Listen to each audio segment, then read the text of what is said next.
Hmm. Um, well, Jason and I have talked about this in detail as well. It's important to have to collaborate with other groups that support the Zeitgeist movement, but to also still be careful that that they are there because they support the movement and they're not using our platform to promote their own agenda, if you know what I mean.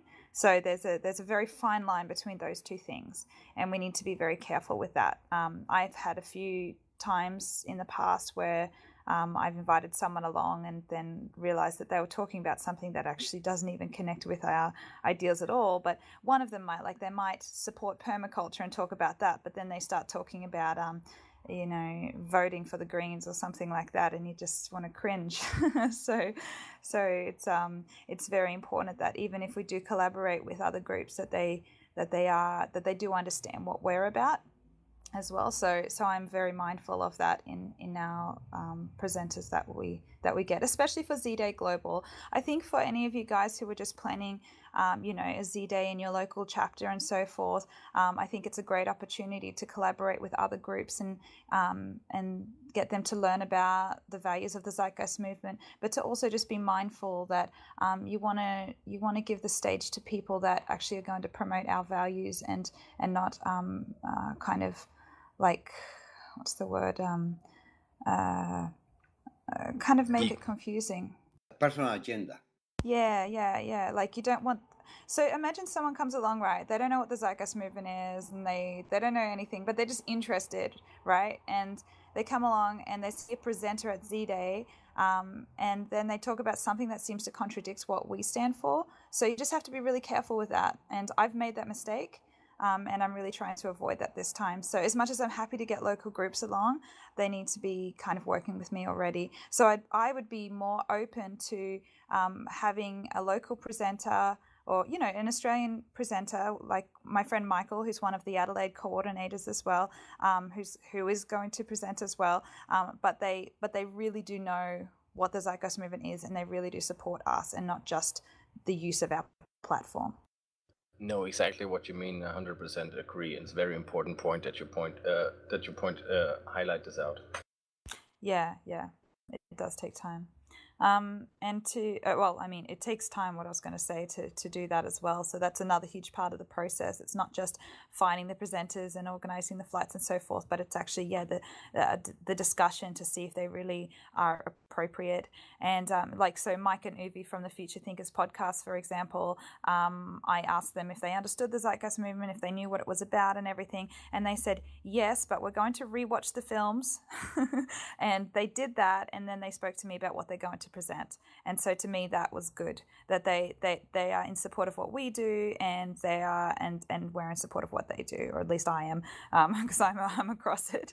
But yeah, so I felt really, really confident to invite them as some fresh blood to the movement.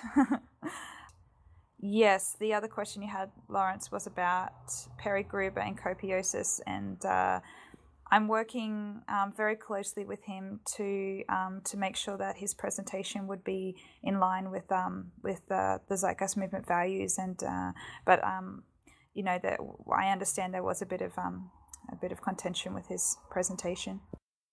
But I'll give a feedback on that. He already went to the Greece Z-Day, no? So we know about it.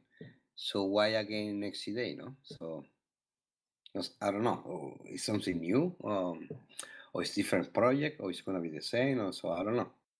Well, that's the question, right? Like, do we want to know that? Is it just we've just decided, okay, we understand your thing now, thanks, see you later? Or is there something? I feel like that it didn't go very well, to be honest, what happened with Perry Gruber in Greece, and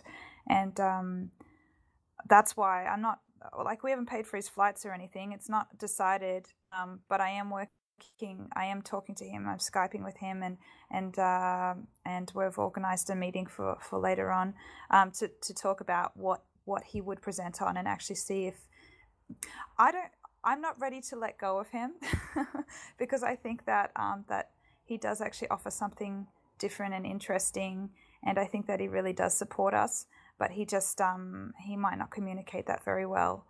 That's just what I'm thinking. So it's in the interest of keeping people that actually do support the movement involved, and then even helping him with his communication skills, to be honest. So I don't know. We'll see what happens with that. I mean, I spoke with Casey beforehand just because I needed to be able to have a conversation where I don't have to edit myself. And yeah, if an orientation with him and pulling him in to be a contributor and not a detractor looks like it's actually going to work out. You know, like I said to Casey, you know, I'm willing to have that door open, but you know, it's really going to be on him to step up and change his language and learn how, if he wants to talk about an aspect of the train of thought, even in a transitional sense, you know, with their money ideas, that they do so in a supportive way. And if it's merely a repeat, that's why I would say, you know, have him write you a summary, a half-page synopsis of what he wants to present, so you can look at it, because it's going to make him think about it when he emails it to you, and not just. People do have a tendency to tell you what you want to hear when they're excited, and then when they have to actually write it down, it'll expose if there's any progress there in his disposition or not. Yeah, that's a good idea. I'll definitely do that. Yeah. Well, with Ben McLeish, I'm not sure if he's as active in the movement anymore, so I don't really think he's appropriate these days. But yes, that's me. I'm done. Thank you so much for all your time. I'll let you get on with the next part of the agenda now.